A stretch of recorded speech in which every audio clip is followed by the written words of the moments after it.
प्रिय श्रोताओं, आज मैं आपको एक ऐसी पावन कथा सुनाने जा रहा हूं जो सदियों से हमारी संस्कृति में चली आ रही है। जो मनुष्य बसोड़ा पर्व के दिन पूर्ण श्रद्धा और विश्वास से शीतला माता की कथा सुनता है, उसके जीवन के सारे रोग दूर हो जाते हैं। क्या आपने कभी महसूस किया है कि जीवन में इतनी कोशिश करने के बाद भी चैन नहीं मिलता? घर में बीमारियों का डेरा लगा रहता है। एक बीमारी जाती है तो दूसरी आ जाती है। डॉक्टर के चक्कर लगते रहते हैं, पैसे बहते रहते हैं, लेकिन आराम नहीं मिलता। बच्चे बार बार बीमार पड़ते हैं। घर में हर समय चिंता का माहौल रहता है। कोई खुशी से हंस नहीं सकता, कोई मन लगाकर कुछ कर नहीं सकता। दवाइयों के बाद भी बुखार उतरने का नाम नहीं लेता। शरीर पर दाने निकल आते हैं, खुजली होती है, नींद नहीं आती, भूख नहीं लगती। डॉक्टर कहते हैं यह वायरल है, समय लगेगा, लेकिन समय कब लगता है पता ही नहीं चलता। शास्त्रों में लिखा है कि बसोड़ा पर्व का दिन स्वयं शीतला माता का दिन है। इस दिन जो व्यक्ति सच्चे मन से व्रत रखता है और माता की कथा सुनता है, उसके घर में से सारे रोग भाग जाते हैं, उसके बच्चे स्वस्थ रहते हैं, उसके घर में सुख शांति का वास होता है, उसके घर की दहलीज पर कभी किसी बीमारी के पैर नहीं पड़ते। जब जीवन में बीमारियां घेर लें, जब हर दिशा से निराशा हाथ पकड़ ले, जब लगे कि अब कोई दवा काम नहीं करती, अब कोई डॉक्टर मदद नहीं कर सकता, तब शीतला माता ही वह शीतल ज्योति है जो ताप को शांत करती है और नई ऊर्जा देती है। वही माता हैं जिन्होंने अपने भक्तों के लिए कभी चेचक को शांत किया, कभी हैजा को, कभी बुखार को। वही माता हैं जिनके एक स्मरण मात्र से संकट टल जाते हैं। आज की यह कथा किसी साधारण कहानी से नहीं, बल्कि आस्था और विश्वास की उस डोर से जुड़ी है जो टूटे हुए इंसान को फिर से खड़ा कर देती है। यह कहानी है उस परिवार की जिसने अपने जीवन के सबसे कठिन समय में भी माता का नाम नहीं छोड़ा, जिसने बीमारियों के पहाड़ देखे, डॉक्टरों के चक्कर लगाए, गरीबी झेली, भूख प्यास सही, अपमान सहा, लेकिन फिर भी अपनी आस्था पर अडिग रहा, जिसने 7 दिनों का कठिन उपवास रखा, और जब सब कुछ नष्ट हो गया तब माता ने स्वयं उसकी मदद के लिए हाथ बढ़ाया। इसीलिए अपने मन को शांत करें, अपनी सारी चिंताओं को एक तरफ रख दें, शीतला माता का नाम लें। जय शीतला माता की, जय जय शीतला माता की। और इस पावन कथा को पूरा ध्यान से सुने। यह कहानी है सोनापुर गांव की 2 बहुओं, एक जो जलन और अहंकार में अंधी थी और दूसरी जो सच्ची भक्ति और सादगी की मूरत थी। यह कहानी है उस अद्भुत चमत्कार की जब माता ने स्वयं अपने हाथों से प्रसाद बनाया और अपनी भक्त की रक्षा की। अगर आप भी अपने जीवन में स्वास्थ्य चाहते हैं, अगर आप भी चाहते हैं कि आपके घर से रोग दूर हों, आपके बच्चे कभी बीमार न पड़ें, तो इस कथा को अंत तक जरूर सुनें, क्योंकि इस कथा में छिपा है वह रहस्य जो आपके जीवन को बदल सकता है। बहुत समय पहले की बात है, जब इस धरती पर अच्छे अच्छे राजा महाराज राज किया करते थे। जब लोग सादगी से रहते थे, खेतों में मेहनत करते थे और भगवान में विश्वास रखते थे। उत्तर प्रदेश के एक कोने में गंगा और यमुना के बीच के उपजाऊ क्षेत्र में सोनापुर नाम का एक छोटा सा गांव था। वह गांव इतना सुंदर था कि जो भी वहां आता मंत्रमुग्ध हो जाता। गांव के चारों ओर हरे भरे खेत थे, जहां धान गेहूं गन्ना लहलहाते थे। एक और नहर बहती थी जिसका साफ पानी खेतों को सींचता था। नहर के किनारे बड़े बड़े आम के पेड़ थे, जिन पर बसंत ऋतु में बौर लगता था और गर्मियों में मीठे आम पकते थे। दूसरी ओर एक छोटा सा जंगल था, जहां बच्चे फल तोड़ने जाया करते थे। जामुन, कैथा, बेल सब मिलता था।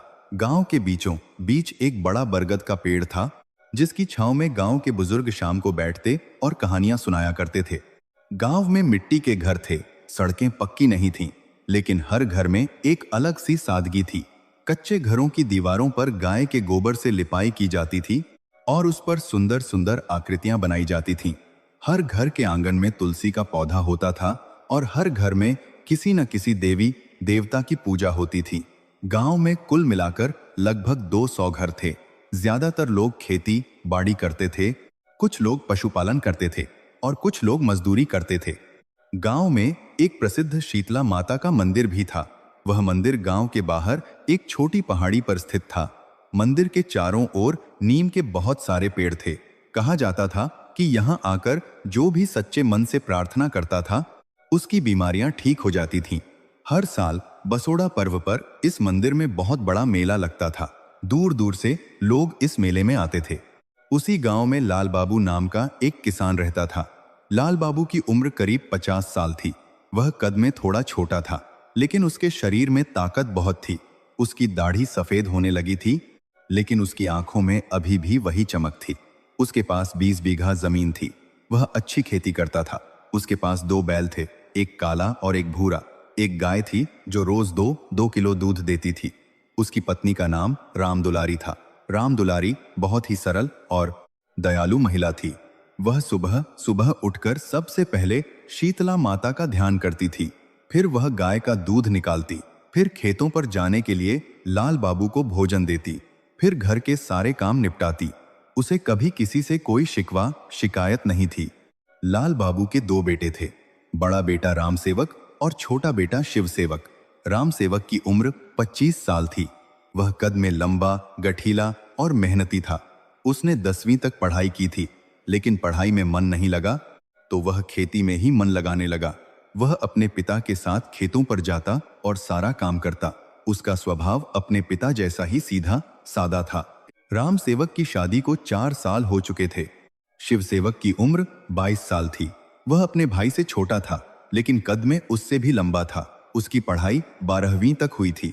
वह आगे पढ़ना चाहता था, लेकिन पैसों की कमी के कारण आगे नहीं पढ़ सका। उसने कुछ समय तक एक दुकान पर काम किया। फिर उसने सोचा कि कोई अच्छी नौकरी ढूंढनी चाहिए। वह शहर जाना चाहता था, लेकिन पिता की बीमारी के कारण वह रुक गया। उसकी शादी को 2 साल हो चुके थे। शिव सेवक का स्वभाव बहुत शांत और विचारशील था। वह ज्यादा बोलता नहीं था, लेकिन जो कहता था दिल से कहता था। लाल बाबू के घर में सब मिल जुल कर रहते थे।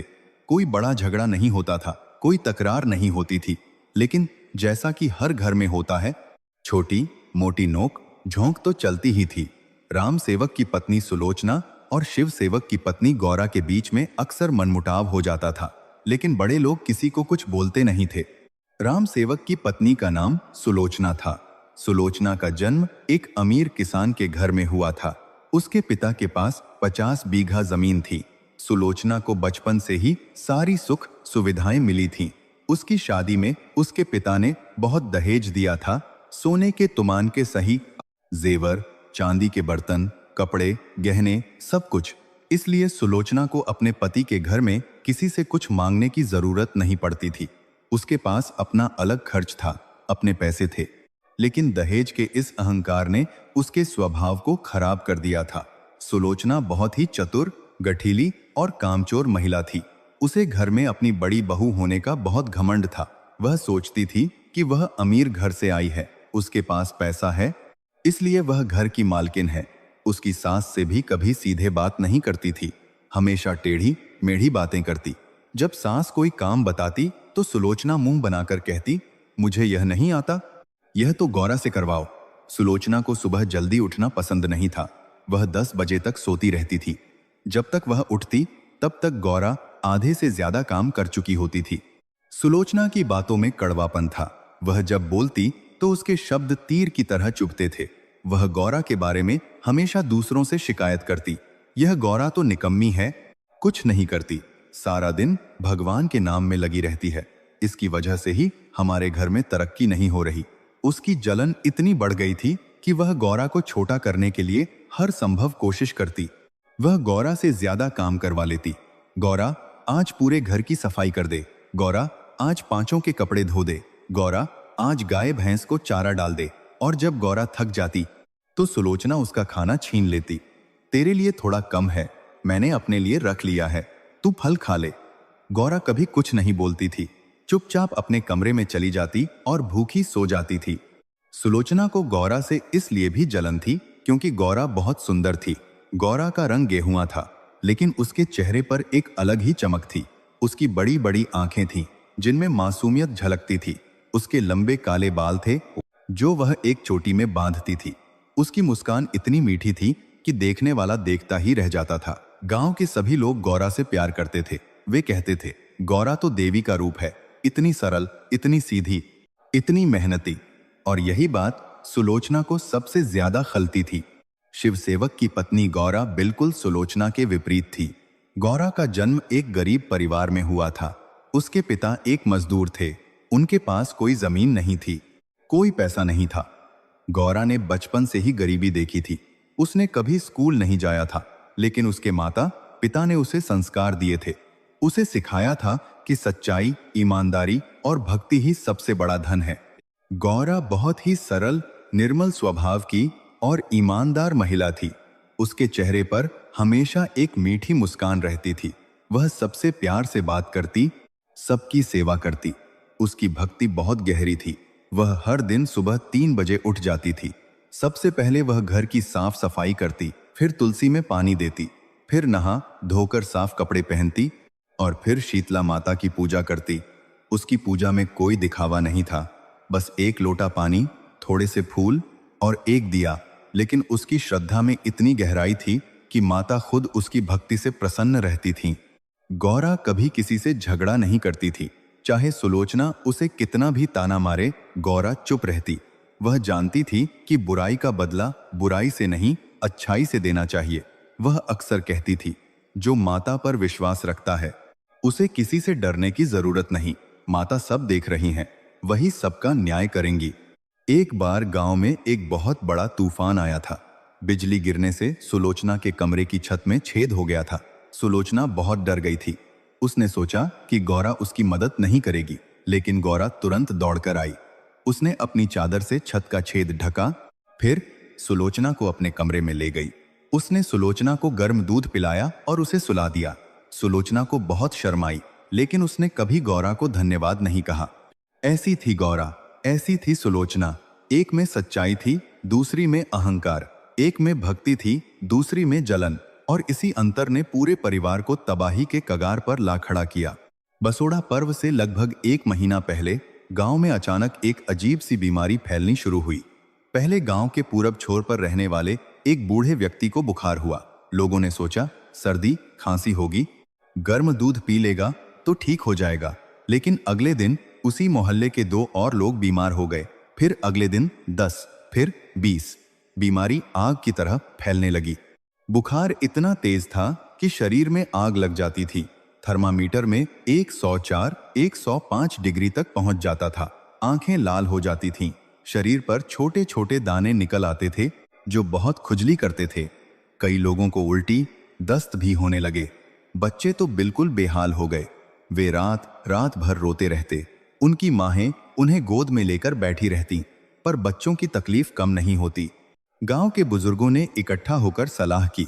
उनमें से एक बहुत बूढ़े व्यक्ति थे, बाबा गंगाराम। उनकी उम्र लगभग 100 साल थी। उन्होंने कहा, यह तो शीतला माता का प्रकोप है। किसी ने माता का अपमान किया है। बसोड़ा पर्व नजदीक है, लेकिन हमारे गांव में इस बार किसी ने तैयारी शुरू नहीं की है। माता नाराज हैं। उन्होंने सलाह दी कि तुरंत शीतला माता की विशेष पूजा करनी चाहिए और हर घर में बसोड़ा पर्व का व्रत रखना चाहिए। लेकिन बीमारी इतनी तेजी से फैल रही थी कि लोगों के पास पूजा करने का भी समय नहीं था। लाल बाबू के घर में भी बीमारी ने दस्तक दे दी। पहले सुलोचना का छोटा बेटा मुन्ना, जिसकी उम्र 3 साल थी, बीमार हुआ। मुन्ना को तेज बुखार आया, वह रोने लगा। उसके शरीर पर दाने निकल आए। सुलोचना घबरा गई। उसने डॉक्टर को बुलवाया, लेकिन डॉक्टर ने आकर देखा और कहा, यह कोई साधारण बीमारी नहीं है, यह महामारी का रूप ले सकती है। मैं दवा दे रहा हूं, लेकिन पूरी तरह ठीक होने में समय लगेगा। अगले दिन सुलोचना की बेटी चंपा, जो 5 साल की थी, भी बीमार हो गई। फिर राम सेवक बीमार हुआ, फिर लाल बाबू, फिर राम दुलारी, सास, फिर सुलोचना खुद। एक एक करके सभी बीमार पड़ गए। पूरे घर में कोई स्वस्थ नहीं बचा था, सिवाय गौरा और शिव सेवक के। गौरा रात दिन बीमारों की सेवा करती। वह कभी सुलोचना को दवा पिलाती, कभी राम सेवक के सिर पर पट्टी रखती, कभी बच्चों को पानी पिलाती, कभी बूढ़ी सास के पैर दबाती। उसे नींद नहीं थी, भूख नहीं थी, बस एक ही चिंता थी, कैसे सबको ठीक करूं। उसके चेहरे पर चिंता की लकीरें पड़ गई थी। उसकी आंखों के नीचे काले घेरे आ गए थे। वह इतनी कमजोर हो गई थी कि चलते चलते लड़खड़ा जाती थी, लेकिन वह रुकी नहीं। एक दिन की बात है, रात के 2 बज रहे थे। सुलोचना के बेटे मुन्ना को बहुत तेज बुखार था। वह बेहोश होने लगा था। सुलोचना ने गौरा को जोर जोर से चिल्लाकर बुलाया, गौरा, गौरा, मेरा बच्चा मर रहा है। जल्दी आ। गौरा दौड़कर आई। उसने मुन्ना को गोद में लिया। उसका शरीर जल रहा था। गौरा के आंसू निकल पड़े। उसने मुन्ना के सिर पर अपना हाथ रखा और शीतला माता से प्रार्थना करने लगी, हे माता, इस बच्चे को बचा लो। यह बहुत छोटा है। अगर मैंने कोई गलती की है तो मुझे सजा दो। इस बच्चे को मत दो। पूरी रात गौरा मुन्ना को गोद में लिए बैठी रही। उसने मुन्ना के सिर पर ठंडे पानी की पट्टी रखी। उसने उसे पानी पिलाया। सुबह होते होते मुन्ना का बुखार थोड़ा कम हुआ। उसकी आंख खुली। उसने गौरा को देखा और मुस्कुराया। गौरा के चेहरे पर खुशी आ गई। उसने मुन्ना को चूम लिया। लेकिन सुलोचना को इससे कोई फर्क नहीं पड़ा। उसने गौरा की सेवा के बजाय उस पर आरोप लगाना शुरू कर दिया। उसने कहा, तू ही तो है जिसने हम सबको बीमार किया है। तू काला जादू जानती है। तूने हमारे खाने में कुछ मिला दिया है। गौरा ने नम्रता से कहा, भाभी जी, मैंने कुछ नहीं किया है। मैं तो सबके लिए प्रार्थना कर रही हूँ। सुलोचना ने गौरा की ओर गुस्से से देखा और कहा, बहुत हुआ तेरा नाटक। अब मैं तुझे यहाँ नहीं रखूंगी। अगले दिन सुबह सुबह सुलोचना ने एक बड़ा सा दृश्य खड़ा कर दिया। वह जानबूझकर रसोई में गई जहां गौरा माता की पूजा की तैयारी कर रही थी। उसने गौरा का हाथ पकड़ा और जोर से खींचा। गौरा के हाथ से पानी का लोटा छूटकर गिर गया। सुलोचना चिल्लाने लगी, देखो देखो, इसने मुझे धक्का दिया। यह मुझे मारना चाहती है। उसकी चीख सुनकर राम सेवक और शिव सेवक दौड़कर आए। राम सेवक ने पूछा, क्या हुआ? सुलोचना ने रोते हुए कहा, यह गौरा मुझे मार रही थी। मैंने इसे मना किया तो यह और भड़क गई। इसने मेरे बेटे पर जादू कर दिया है। इसी के कारण हम सब बीमार हैं। गौरा ने कहा, भाभी जी, आप झूठ बोल रही हैं। मैंने आपको धक्का नहीं दिया। मैं तो पूजा कर रही थी। सुलोचना और जोर से चिल्लाई, अब तू मुझे झूठा भी बता रही है। तूने मुझे धक्का दिया, मेरे साथ मारपीट की और अब तू झूठ बोल रही है। उसकी आवाज पूरे घर में गूंज गई। बूढ़ी सास रामदुलारी भी आ गईं। वे बहुत कमजोर थीं, बीमार थीं, लेकिन वे दरवाजे पर आकर खड़ी हो गईं। उन्होंने पूछा, क्या हो रहा है? सुलोचना ने तुरंत अपनी सास से कहा, अम्मा जी, यह गौरा हम सबको मार डालेगी। इसने काला जादू सीख लिया है। इसी के कारण हम सब बीमार हैं। मुन्ना तो मरते मरते बचा। अगर यह यहाँ रही तो हम सब मर जाएंगे। इसे घर से निकाल दो। रामदुलारी बीमार थीं। उनका दिमाग भी सही से काम नहीं कर रहा था। उन्होंने गौरा को देखा और कहा, बहू, मुझे माफ कर देना, लेकिन अब तुम यहाँ नहीं रह सकती। गांव वाले भी तुम्हारे खिलाफ हैं। तुम अपने पति को लेकर कहीं और चली जाओ। गौरा के पैर जमीन से उखड़ गए। उसे विश्वास नहीं हो रहा था कि उसकी सास, जिसे वह अपनी मां की तरह मानती थी, वही उसे घर से निकाल रही है। उसकी आंखों से आंसू बहने लगे। वह रोते हुए अपनी सास के पैरों पर गिर पड़ी और बोली, अम्मा जी, मैंने आपकी क्या गलती की है? मैंने आपकी सेवा की, आपकी दवा का इंतजाम किया। जब आप बीमार थीं तो मैंने रात रात भर जागकर आपकी देखभाल की। फिर आप मुझे ऐसे क्यों निकाल रही हैं? राम दुलारी की आंखों में भी आंसू आ गए। उन्होंने गौरा के सिर पर हाथ रखा और कहा, बहू, मुझे माफ कर दो। मैं मजबूर हूं। घर में कोई मेरी नहीं सुनता। सुलोचना का रौब है। अगर मैंने तुम्हें नहीं निकाला तो वह हम सबको छोड़कर चली जाएगी। उसके पास पैसा है, हमारे पास नहीं। गौरा उठ खड़ी हुई। उसने अपने आंसू पोंछे। उसने कहा, अम्मा जी, मैं समझ गई। मैं चली जाती हूँ। लेकिन याद रखना, जो माता पर विश्वास रखता है वह कभी अकेला नहीं होता। माता हमेशा उसके साथ होती है। उसी दिन शाम तक गौरा और शिव सेवक को घर से निकाल दिया गया। उनके पास कपड़ों के अलावा कुछ नहीं था। कुछ पैसे नहीं थे। खाने को कुछ नहीं था। रहने को कोई ठिकाना नहीं था। शिव सेवक अभी भी बीमार था। उसे चलने में भी दिक्कत हो रही थी। उसके शरीर में दर्द था, बुखार था, कमजोरी थी। वह एक कदम भी मुश्किल से उठा पा रहा था। गौरा ने अपने पति का हाथ पकड़ा। उसने उसे सहारा दिया। उसने अपने सिर पर एक छोटा सा गट्ठर रखा था जिसमें उनके दोनों के कपड़े थे। बस इतना ही सामान था। गौरा ने माता का नाम लिया और घर से बाहर कदम रखा। पीछे से सुलोचना की आवाज आ रही थी, अपने पति का हाथ पकड़ा, बस से शाहरा है, जा, अब लौट कर मत आना, मर जाओ कहीं। गौरा ने पीछे मुड़कर नहीं देखा। वह आगे बढ़ गई। उसके मन में एक ही विश्वास था, शीतला माता उसे कभी अकेला नहीं छोड़ेंगी। गौरा और शिव सेवक सोनापुर गांव से निकले तो सूरज डूबने वाला था। पश्चिम दिशा में लाल लाल आकाश था। पक्षी अपने घोंसलों की ओर लौट रहे थे। गौरा ने सोचा कि रात कहाँ बिताएंगे। वे गांव से बाहर निकले और मुख्य सड़क पर चलने लगे। लेकिन कुछ ही देर में शिव सेवक की हालत बिगड़ने लगी। उसे तेज बुखार आने लगा। वह चल नहीं पा रहा था। गौरा उसे खींचकर ले जा रही थी, लेकिन वह और ज्यादा कमजोर होता जा रहा था। करीब 2 किलोमीटर चलने के बाद शिव सेवक जमीन पर गिर पड़ा। उसने कहा, गौरा, मुझसे नहीं चला जा रहा। तुम मुझे यहीं छोड़ दो और किसी गांव में जाकर अपने लिए कुछ इंतजाम कर लो। मैं बोझ हूं तुम पर। गौरा ने कहा, ऐसा मत कहिए स्वामी, आप मेरे पति हैं। मैं आपको कभी नहीं छोड़ूंगी। माता हमारी मदद जरूर करेंगी। गौरा ने अपनी साड़ी का आंचल फाड़ा और उससे शिवसेवक के माथे पर पट्टी बांधी। फिर उसने उसे एक पेड़ के नीचे लिटा दिया। वह पानी की तलाश में निकली। चारों तरफ अंधेरा हो रहा था।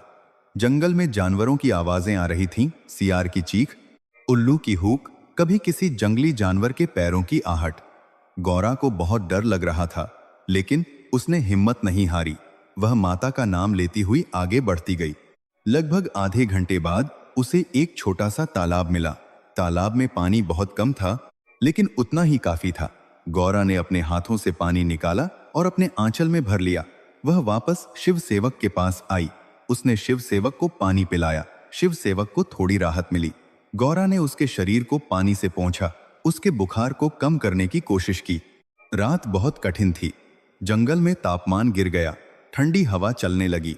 गौरा के पास न तो कंबल था न रजाई। उसने अपनी साड़ी शिवसेवक पर डाल दी और खुद ठंड से कांपती रही। वह पूरी रात जागती रही। वह बार बार माता का नाम लेती रही, हे शीतला माता, हमारी रक्षा करो, हम आपके सहारे हैं।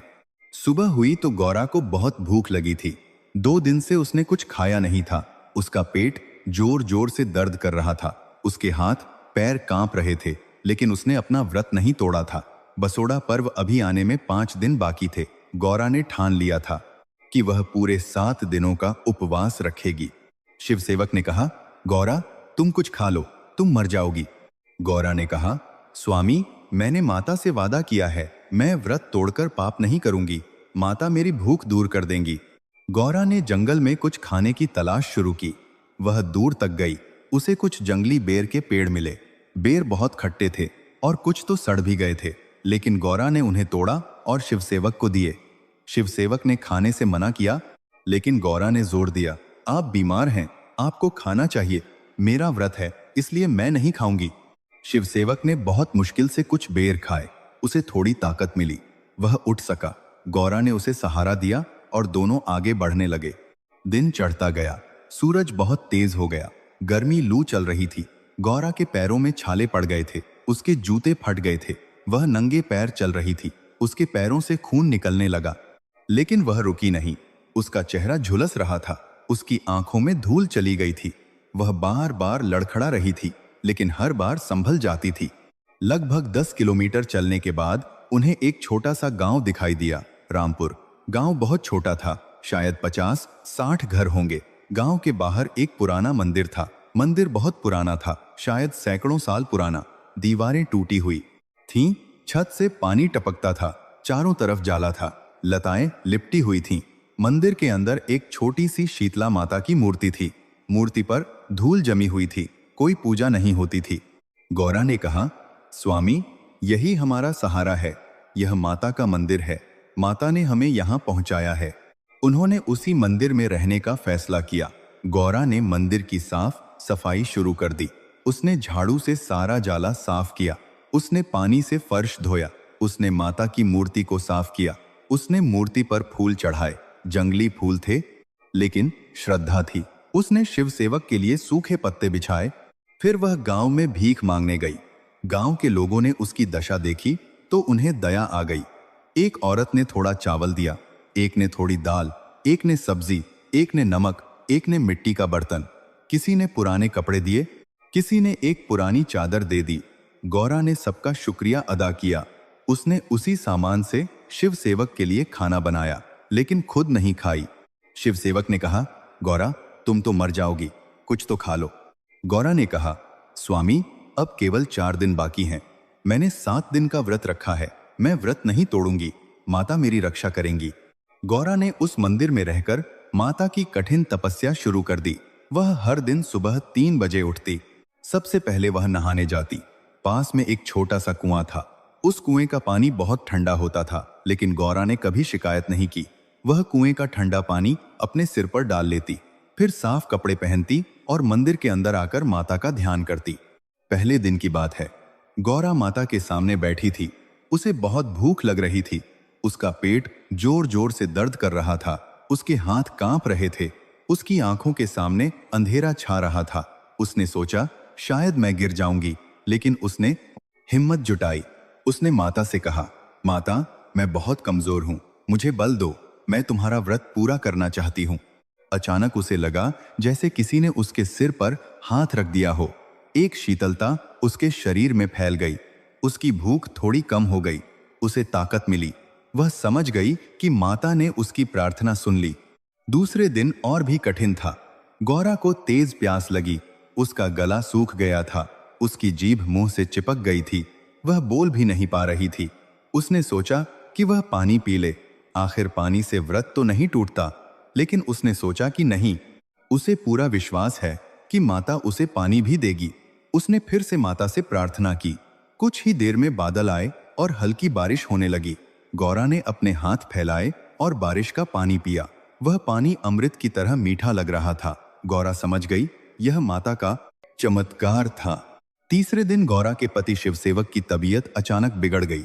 उसे तेज बुखार आया, वह बेहोश हो गया। गौरा घबरा गई। उसके पास न दवा थी, न डॉक्टर, न पैसे। वह रोने लगी। उसने माता से प्रार्थना की, माता, मेरे पति को बचा लो। अगर ये मर गए तो मेरी कोई मजबूरी नहीं। उसने अपने हाथों से शिवसेवक के सिर पर पानी डाला। उसने माता का नाम लिया। कुछ ही घंटों में शिवसेवक का बुखार उतर गया। उसकी आंखें खुल गईं। उसने गौरा को देखा और मुस्कुराया। गौरा के आंसू बह निकले, इस बार खुशी के। चौथे दिन गौरा को याद आया कि बसोड़ा पर्व के लिए उसे प्रसाद बनाना है। लेकिन उसके पास सामान ही क्या था? कुछ आटा था, थोड़ी चीनी थी, थोड़ा सा घी था, इतना ही। उसने सोचा कि वही जो कुछ है उससे प्रसाद बना लेगी। उसने आटा गूंथा। उसने छोटी छोटी रोटियां बनाई। उसने चावल की खीर बनाई। चीनी की जगह गुड़ डाला क्योंकि चीनी नहीं थी। उसने सूजी का हलवा भी बनाया। सब कुछ बनाने में उसे पूरा दिन लग गया। शाम तक सारा प्रसाद तैयार हो गया। उसने प्रसाद को एक बड़ी थाली में सजाया। उसने थाली के चारों ओर जंगली फूल लगाए। उसने माता की तस्वीर के सामने थाली रखी। पांचवां दिन आया। गौरा ने सोचा कि वह माता का विशेष श्रृंगार करेगी। उसके पास कोई गहना नहीं था, कोई चुनरी नहीं थी, कोई सिंदूर नहीं था। उसने अपनी ही चुनरी का एक टुकड़ा फाड़कर माता को ओढ़ाया। उसने हल्दी और चावल का टीका बनाया। उसने माता के माथे पर टीका लगाया। उसने अपने हाथों से बनाए गए गहने माता को पहनाए। उसकी आंखों में प्यार था, उसके मन में श्रद्धा थी। छठवां दिन, बसोड़ा पर्व से एक दिन पहले, गौरा ने फिर से प्रसाद बनाने की तैयारी की। उसने सोचा कल बड़ा दिन है, कल मैं माता को सबसे अच्छा प्रसाद चढ़ाऊंगी। उसने सारा आटा निकाला। उसने सारा घी निकाला। उसने सारी चीनी निकाली। उसने सारी चीनी परतिया से पूरे दिन में कई तरह के पकवान बनाए। मालपुए, खीर, हलवा, पूड़ी, सब्जी, चीला, दही बड़े, सब कुछ। शाम तक सब तैयार हो गया। गौरा बहुत खुश थी। उसने थाली को बड़े प्यार से सजाया। उसने थाली के चारों ओर रंगोली बनाई। उसने धूप दीप जलाए। मंदिर में सुगंध फैल गई। उस रात गौरा को नींद नहीं आ रही थी। वह बैठी माता का जाप कर रही थी। रात के करीब 2 बज रहे थे। अचानक तेज हवा चलने लगी। मंदिर की छत टपक रही थी, लेकिन उससे कोई फर्क नहीं पड़ता था। तभी हवा के एक तेज झोंके से मंदिर के अंदर का दिया हिला। दिया वहां गिरा जहां प्रसाद की थाली के पास सूखे फूल और सूखी पत्तियां रखी थीं। पत्तियों ने तुरंत आग पकड़ ली। आग बहुत तेजी से फैलने लगी। सूखी पत्तियां, फूल, लकड़ी, सब कुछ जलने लगा। गौरा ने देखा तो उसकी नींद खुल गई। वह चीख पड़ी, आग लग गई, आग लग गई। शिवसेवक भी जाग गया। दोनों ने मिलकर आग बुझाने की कोशिश की। गौरा ने पानी का बर्तन उठाया और आग पर डाला, लेकिन आग बुझने की बजाय और तेज हो गई। शिवसेवक ने अपनी चादर उतारी और आग को दबाने की कोशिश की, लेकिन चादर में भी आग लग गई। वह जलने लगी। गौरा के हाथ पैर कांप रहे थे। वह बार बार पानी लाने जा रही थी, लेकिन आग बुझाने में बहुत देर हो चुकी थी। जब तक वे आग पर काबू पा पाए, तब तक सारा प्रसाद जल चुका था। रोटियां कोयले में बदल चुकी थीं। खीर जलकर काली हो गई थी। हलवा राख में मिल गया था, मालपुए सब जल गए थे, थाली भी काली पड़ गई थी, माता की तस्वीर भी आग की लपटों में जल गई थी, मंदिर की दीवारें भी काली हो गई थीं। गौरा ने यह सब देखा तो वह जमीन पर गिर पड़ी। वह फूट फूट कर रोने लगी। उसने अपने बाल नोचने शुरू कर दिए। उसने अपना सिर पीटा। वह चिल्लाने लगी, माता, तुमने मेरे साथ ऐसा क्यों किया? मैंने इतनी मेहनत से प्रसाद बनाया था। मैंने 7 दिनों का उपवास रखा था। मेरे पास फिर से बनाने के लिए कुछ भी नहीं बचा है। अब कल क्या चढ़ाऊंगी? मेरा व्रत कैसे पूरा होगा? शिवसेवक ने उसे उठाया और गले लगा लिया। उसने कहा, गौरा, रो मत, यह माता की इच्छा थी। शायद वे हमारी परीक्षा ले रही हैं। हम हार नहीं मानेंगे। गौरा ने कहा, लेकिन अब मैं क्या करूं? सब कुछ खत्म हो गया। मैंने अपनी जान लगा दी थी इस प्रसाद में, और अब? उसने फिर से रोना शुरू कर दिया। उसका दिल टूट चुका था। वह 7 दिनों से भूखी थी। वह इतनी कमजोर हो चुकी थी कि खड़ा होना भी मुश्किल हो रहा था। उसकी आंखें धंस गई थीं, उसके गाल पिचक गए थे, उसके हाथ पैर लकड़ी की तरह सूख गए थे, उसकी त्वचा झुर्रीदार हो गई थी। वह 7 दिनों में 7 साल बूढ़ी हो गई थी। उस रात गौरा ने सोने से मना कर दिया। वह पूरी रात माता के सामने बैठी रही। उसने माता से प्रार्थना की, माता, मुझे कुछ नहीं चाहिए, न पैसा, न सुख, न समृद्धि। बस इतना करो कि मेरा व्रत पूरा हो जाए, मैं आपकी भक्ति से वंचित न हो जाऊं। मैंने आपको अपना सब कुछ समर्पित कर दिया है। अब आप ही बताओ, मैं क्या करूं? उसकी आवाज में इतनी करुणा थी, इतनी सच्चाई थी कि ऐसा लग रहा था जैसे पूरा ब्रह्मांड उसकी पुकार सुन रहा हो। लेकिन अभी भी कोई जवाब नहीं आया था। गौरा को लगा कि शायद माता सचमुच नाराज हैं, शायद उससे कोई गलती हो गई है। वह इन्हीं विचारों में डूबी रही। सुबह हुई। बसोड़ा पर्व का दिन था। सूरज की पहली किरण मंदिर के दरवाजे से अंदर आई। गौरा अभी भी माता के सामने बैठी थी। उसकी आंखें सूजी हुई थीं, रात भर रोने से। उसके चेहरे पर आंसू सूखकर नमक के दाग बन गए थे। उसके कपड़े मैले हो गए थे। उसने अपने बाल भी नहीं संवारे थे। उसने सोचा, चलो कम से कम माता को पानी तो चढ़ाऊं। वह उठी। उसके पैर लड़खड़ा गए। वह गिरने ही वाली थी कि उसने दीवार पकड़ ली। वह धीरे धीरे चलकर कुएं पर पानी लेने गई।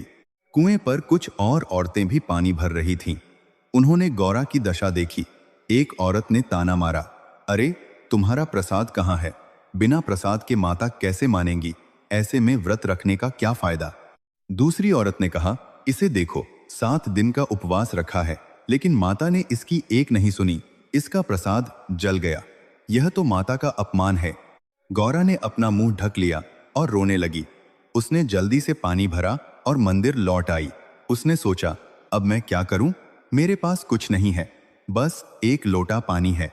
उसने पानी का लोटा लिया और मंदिर के अंदर गई। मंदिर के अंदर जाकर उसने देखा तो उसकी आंखें फटी की फटी रह गईं। उसने अपनी आंखें मलीं। उसने सोचा कि शायद वह सपना देख रही है। उसने अपनी जांघ चुटकी ली। दर्द हुआ। यह सपना नहीं था, यह सच था। मंदिर के अंदर वही जली हुई थाली नहीं थी। उसकी जगह पर एक बिल्कुल नई चांदी की थाली रखी थी।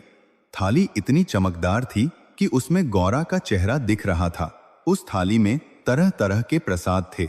सुनहरे मालपुए, मोती जैसी खीर, सुर्ख हलवा, सुनहरी पूड़ियां, तरह तरह की सब्जियां, मेवों से सजी मिठाइयां, ताजे फल।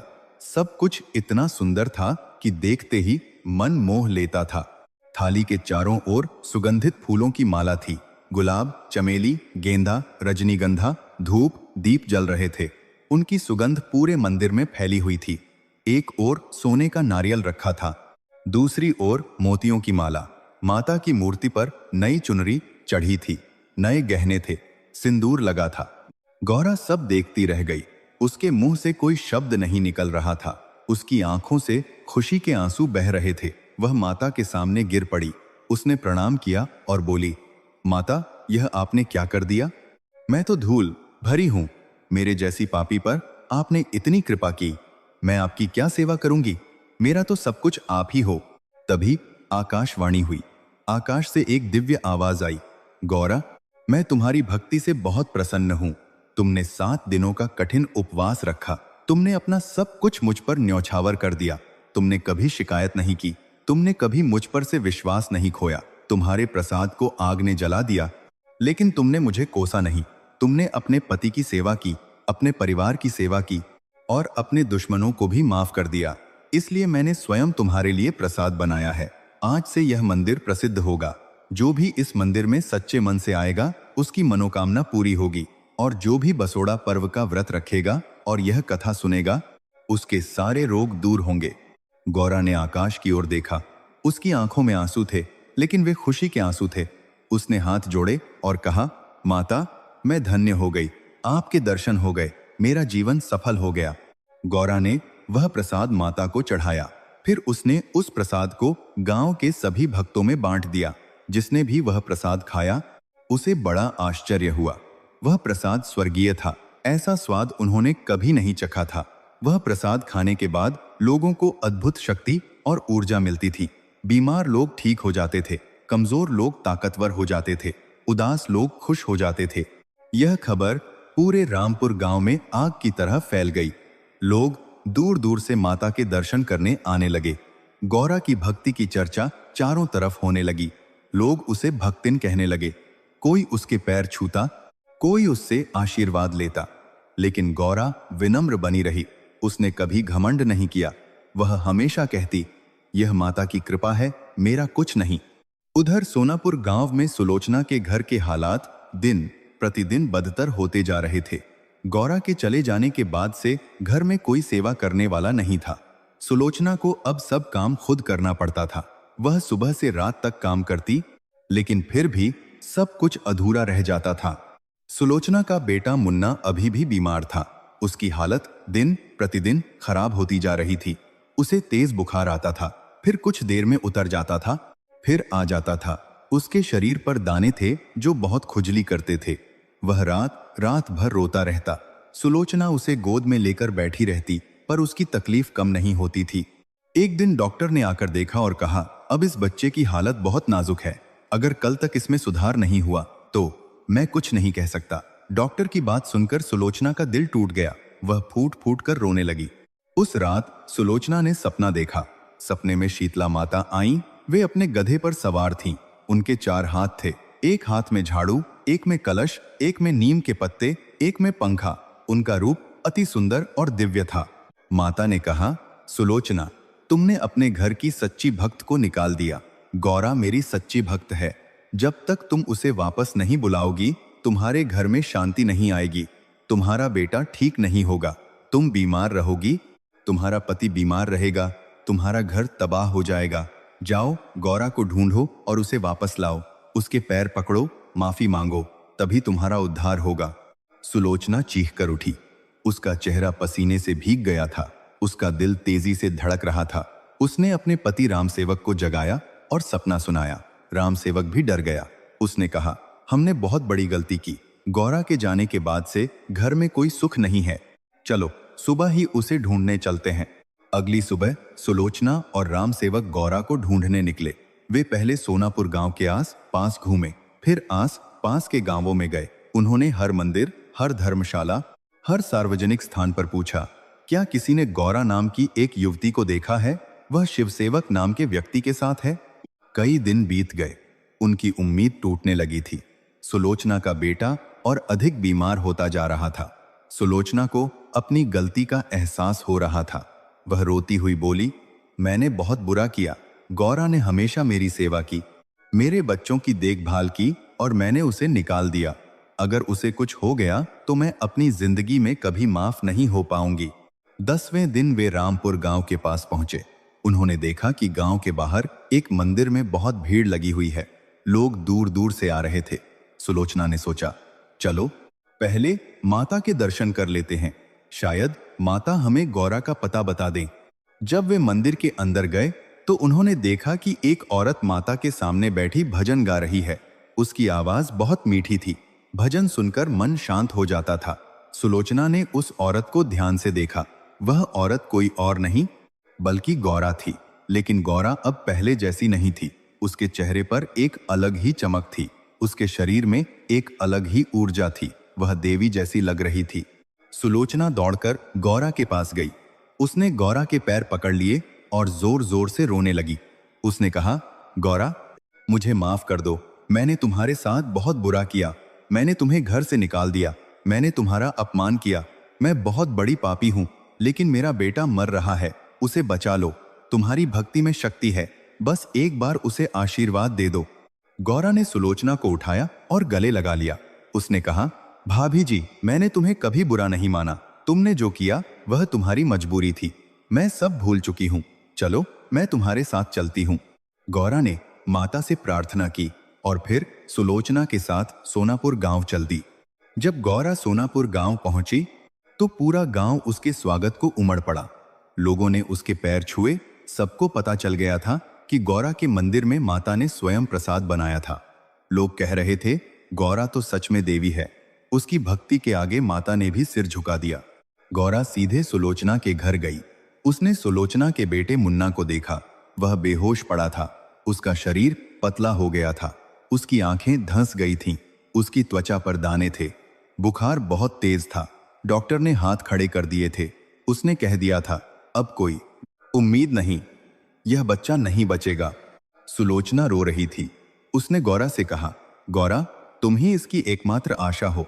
माता ने तुम्हें शक्ति दी है, कृपया इस बच्चे को बचा लो। गौरा ने मुन्ना को गोद में लिया। उसने अपने हाथ में नीम के पत्ते लिए। उसने माता का नाम लिया, हे शीतला माता, इस बच्चे पर दया करो। इसकी मां ने अपनी गलती मान ली है, अब इस पर अपनी कृपा बरसाओ। गौरा ने मुन्ना को नीम के पत्तों का जल पिलाया।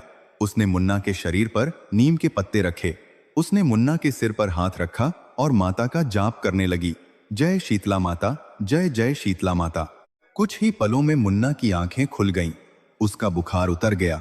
उसके शरीर के दाने धीरे धीरे कम होने लगे। उसने गौरा को देखा और मुस्कुराया। उसने अपनी मां को देखा और कहा, मां, मुझे भूख लगी है। सुलोचना ने मुन्ना को गोद में लिया और जोर जोर से रोने लगी। इस बार खुशी के आंसू थे। उसने गौरा के पैर पकड़ लिए और कहा, गौरा, तुम सच में देवी हो। तुमने मेरे बेटे की जान बचाई। अब से तुम मेरी छोटी बहन हो। मैं कभी तुमसे जलन नहीं करूंगी। गौरा ने कहा, भाभी जी, यह मेरा नहीं, माता का चमत्कार है। मैं तो बस एक माध्यम हूं। उस दिन के बाद से गौरा और सुलोचना में कोई फर्क नहीं रहा। दोनों साथ रहने लगी। दोनों मिलकर माता की पूजा करने लगी। सुलोचना का स्वभाव पूरी तरह बदल गया। वह अब गौरा की मदद करती, उसके साथ काम करती, उसकी सेवा करती। वह अक्सर कहती, गौरा ने मुझे सिखाया कि सच्ची भक्ति और सादगी ही सबसे बड़ी ताकत है। धीरे धीरे पूरे गांव की बीमारियां ठीक हो गईं। लोग स्वस्थ हो गए। खेतों में फसल हरी भरी हो गई। गाय भैंस दूध देने लगीं। घरों में अनाज भर गया। गांव में फिर से खुशियां लौट आईं। लोग गौरा को आशीर्वाद देते थे। वे कहते थे, गौरा के आने से हमारे गांव में समृद्धि आई। कुछ महीनों बाद गौरा ने माता को धन्यवाद देने के लिए भव्य पूजा का आयोजन किया। पूरे गांव को न्योता दिया गया। गौरा ने पूरे 1 महीने पहले से तैयारी शुरू कर दी थी। उसने मंदिर को सजाया। उसने रंगोली बनाई। उसने दीवारों पर फूलों की मालाएं लगाईं। उसने हजारों दीपक जलाने का इंतजाम किया। पूजा के दिन सैकड़ों लोग आए। गौरा ने माता को 101 प्रकार के प्रसाद चढ़ाए, 101 दीप जलाए, 101 नारियल फोड़े, 101 ब्राह्मणों को भोजन कराया। पूरा गांव भक्ति में डूब गया। जब पूजा समाप्त हुई तो अचानक आकाश में एक दिव्य प्रकाश हुआ। चारों तरफ सुगंध फैल गई। आकाश से फूल बरसने लगे। सबने आश्चर्य से देखा। शीतला माता स्वयं प्रकट हुई। वे अपने गधे पर सवार थीं। उनके चारों हाथों में झाड़ू, कलश, नीम के पत्ते और पंखा था। उनका रूप अति सुंदर था। उनके शरीर से दिव्य प्रकाश निकल रहा था। उनके मुख पर मुस्कान थी। माता ने कहा, गौरा, तुमने मेरी परीक्षा में खरा उतरा। तुमने कभी हार नहीं मानी। तुमने भूख प्यास सही, अपमान सहा, लेकिन मुझ पर से विश्वास नहीं खोया। इसलिए मैं तुम्हें वरदान देती हूँ, तुम्हारे घर में कभी किसी बीमारी का प्रकोप नहीं होगा। तुम्हारे बच्चे स्वस्थ रहेंगे। तुम दीर्घायु रहोगी। और जो भी भक्त सच्चे मन से बसोड़ा पर्व का व्रत रखेगा और मेरी कथा सुनेगा, उसके सारे कष्ट दूर होंगे। उसके घर से बीमारियां भाग जाएंगी। उसके बच्चे कभी बीमार नहीं पड़ेंगे। गौरा ने माता के चरणों में सिर झुकाया। उसकी आंखों से खुशी के आंसू बह रहे थे। उसने कहा, हे माता, मुझसे कोई सेवा नहीं हुई। मैंने तो बस आपका नाम लिया। आपकी कृपा से मेरा जीवन सफल हो गया। तभी सुलोचना भी आगे आई। उसने भी माता के चरण छुए और कहा, हे माता, मुझ पापिणी को भी क्षमा कर दो। मैंने गौरा के साथ बहुत बुरा किया। मैं जलन और अहंकार में अंधी थी। माता ने मुस्कुराते हुए कहा, सुलोचना, क्षमा करना सबसे बड़ा धर्म है। गौरा ने तुम्हें क्षमा कर दिया, इसलिए मैंने भी तुम्हें क्षमा कर दिया। अब तुम भी अच्छे कर्म करो, गौरा की तरह सादगी से रहो, भक्ति करो और दूसरों की सेवा करो। सुलोचना ने वचन दिया, माता, अब से मैं वैसा ही करूंगी। माता ने सबको आशीर्वाद दिया और अंतर्ध्यान हो गई। लेकिन उनके जाने के बाद भी मंदिर में दिव्य सुगंध बनी रही। वह सुगंध कई दिनों तक रही। तो प्यारे श्रोताओं, यह थी सोनापुर गांव की गौरा की अद्भुत कथा। यह कथा हमें कई महत्वपूर्ण शिक्षाएं देती है। पहली शिक्षा, सच्ची भक्ति का कोई विकल्प नहीं होता। चाहे कितनी भी मुसीबतें आए, चाहे कितना भी अपमान हो, चाहे भूख लगे, चाहे प्यास लगे, लेकिन अपनी आस्था पर से विश्वास नहीं खोना चाहिए। शीतला माता अपने भक्तों की कभी निराश नहीं करती। दूसरी शिक्षा, क्षमा करना सबसे बड़ा धर्म है। गौरा ने सुलोचना को माफ कर दिया, जिसने उसके साथ बहुत बुरा किया था। अगर गौरा ने बदला लेने की सोची होती तो वह कभी सच्ची भक्त नहीं बन पाती। तीसरी शिक्षा, गरीबी और मुसीबत में भी दूसरों की मदद करनी चाहिए। गौरा के पास कुछ नहीं था, फिर भी उसने दूसरों की सेवा की। उसने अपने बीमार ससुराल वालों की सेवा की, जिन्होंने उसे निकाल दिया था। यही सच्ची भक्ति है। चौथी शिक्षा, सफलता मिलने पर घमंड नहीं करना चाहिए। गौरा जब मशहूर हो गई तो भी वह विनम्र रही। उसने कभी अपने को बड़ा नहीं समझा। उसने हमेशा कहा, यह माता की कृपा है। पांचवी शिक्षा, बसोड़ा पर्व का बहुत महत्व है। यह पर्व चैत्र मास के शुक्ल पक्ष की अष्टमी को मनाया जाता है। इस दिन शीतला माता की पूजा होती है। इस दिन बासी भोजन का प्रसाद चढ़ाया जाता है। 7 दिन पहले से व्रत रखा जाता है। इस व्रत को रखने से सभी प्रकार के रोग दूर होते हैं, बच्चे स्वस्थ रहते हैं, घर में सुख शांति आती है। हे शीतला माता, हम सब पर अपनी कृपा बनाए रखना, हमारे घरों से सभी प्रकार के रोगों का नाश करना, हमारे बच्चों को स्वस्थ रखना, हमारे परिवार में सुख शांति बनाए रखना, हमें कभी बीमारी के संकट से न गुजरना पड़े। जो भी इस कथा को पूर्ण श्रद्धा और विश्वास से सुनता है या पढ़ता है, उसके जीवन में कभी किसी बीमारी का अभाव नहीं रहेगा। उसके बच्चे दीर्घायु होंगे, उसके घर में हमेशा अनाज का भंडार रहेगा, उसकी हर मुराद पूरी होगी। यह कथा जितनी बार सुनोगे उतना ही माता का आशीर्वाद मिलेगा। इस कथा को घर घर में सुनाओ ताकि सब रोगों से मुक्त हो जाएं। तो प्यारे दर्शकों, अगर आप भी चाहते हैं कि आपके घर से सारी बीमारियां दूर हो जाएं, आपके बच्चे स्वस्थ रहें, आपके परिवार में सुख शांति आए, तो इस कथा को कम से कम एक बार जरूर सुनें। और हाँ, इस कथा को अपने मित्रों और रिश्तेदारों के साथ भी साझा करें ताकि वे भी इसका लाभ उठा सकें। खासकर उन लोगों को भेजें जिनके घर में कोई बीमार है, जिनके बच्चे बार बार बीमार पड़ते हैं, जिन्हें डॉक्टरों के चक्कर लगाने पड़ते हैं। यह कथा उनके लिए वरदान साबित होगी। इस वीडियो को लाइक करें। अगर आपको यह कथा पसंद आई हो, कमेंट करें जय शीतला माता की, ताकि माता की कृपा आप पर बनी रहे। चैनल को सब्सक्राइब करें ताकि ऐसी और भक्ति कथाएं आप तक पहुंचती रहें। बेल आइकन दबाएं ताकि हर नए वीडियो की सूचना आपको तुरंत मिले। अगली कथा में हम लाएंगे शीतला माता का एक और अद्भुत चमत्कार। तब तक के लिए माता से प्रार्थना करें कि वे आप सब पर कृपा बनाए रखें। जय शीतला माता की। हर हर महादेव। जय माता दी। शीतला माता की कथा समाप्त। जय शीतला माता की।